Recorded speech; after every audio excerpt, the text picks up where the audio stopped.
we're going to do a quick review as we prepare for step 4 tomorrow. We need to solidify our foundation before we build more on top. Thanks for listening to the Bible Brief.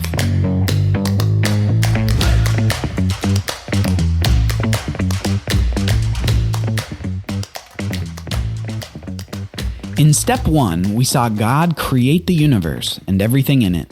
And we saw him place the first humans, Adam and Eve, in a lush garden full of everything they needed. But things soon went wrong. Adam and Eve, tempted by the serpent Satan, take the fruit from the forbidden tree. This tree, the tree of the knowledge of good and evil, gave them a new experience. Instead of the good that God had made, now they experienced evil as well. And this evil manifested something in them too: death. The penalty that God had announced if they were to eat from the tree. They experienced spiritual death and being separated from God, and they became subject to physical death as well. No longer would they live eternally in fellowship with God in the garden. Instead, they would die outside the garden, away from God. Yet in the middle of the sadness, we also saw a ray of hope.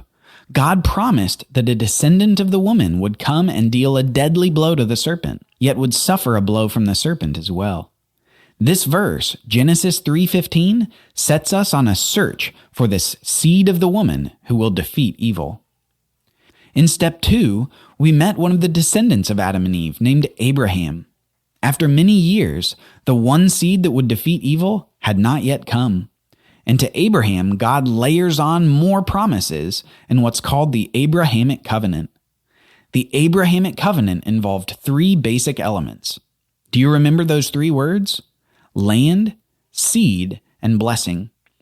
God promised Abraham and his descendants the land of Canaan, many seed or offspring, and that one of those seed would defeat his enemies and bless all the nations of the world.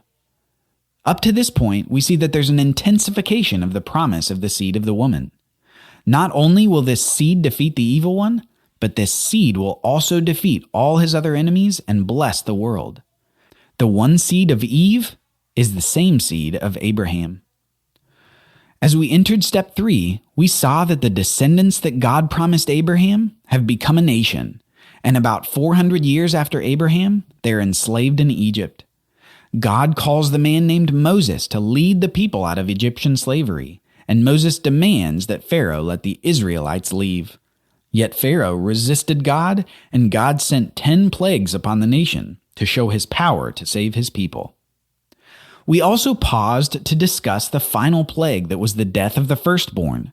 We saw that God gave the Israelites the opportunity to substitute a lamb in the place of their firstborn, and that the blood of the lamb caused God to pass over the household. This demonstrated the concept of substitution. And we saw this concept of substitution again when we learned that God gave the Israelites a law that they were to follow in the land of Canaan. This law included various substitutionary sacrifices that people would make to be able to draw near to God.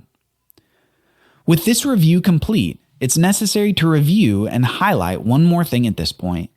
We need to review the word that we used to describe God in a prior episode about the main message.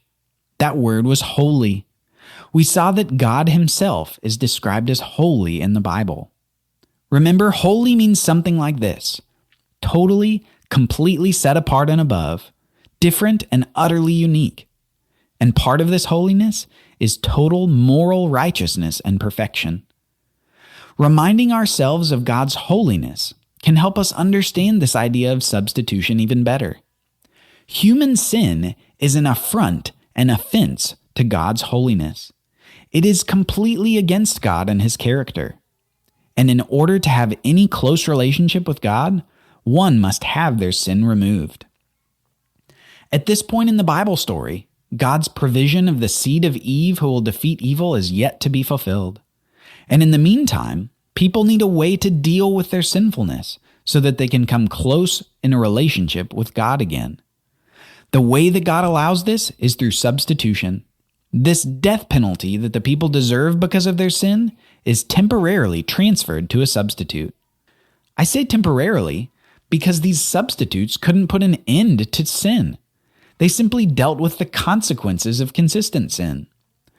God set up his law so that the Israelites, when they did sin, would have substitutes available and could maintain a relationship with him. This points to a critical problem with this system, though. The substitute animals don't remove sin. They don't remove the inclination to sin, and they don't have anything good to give one who sacrifices them. They just have their blood as a temporary substitute for the death penalty that the people deserved. What this points to is a need for a perfect substitute, who not only takes the death penalty for humans, but also provides them with positive righteousness. What people need is a way to permanently come back to God so that things could be like they were back in the Garden of Eden. So as we move forward from here in the Bible story, we should have an expectation of several things. We're looking forward to the seed of Eve who will defeat the evil serpent, the same seed of Abraham who will defeat his enemies and bless all the nations of the world. We're looking for Abraham's descendants to permanently dwell in the land of Canaan. And we're also looking for the perfect substitute, the one who will finally remove sin and give humanity a positive relationship with God, a substitute who can actually grant righteousness. With our expectations set, let's move into step 4 of the Bible story. See you next time on The Bible Brief. The Bible Brief is brought to you by the Bible Literacy Foundation, dedicated to helping people like you learn the Bible. Do you have a question about the Bible? It could be featured on a future show. You can submit a question by going to our website, BibleLiteracyFoundation.com, and clicking on the podcast page. There you can submit a text or audio question. We'd love to hear from you.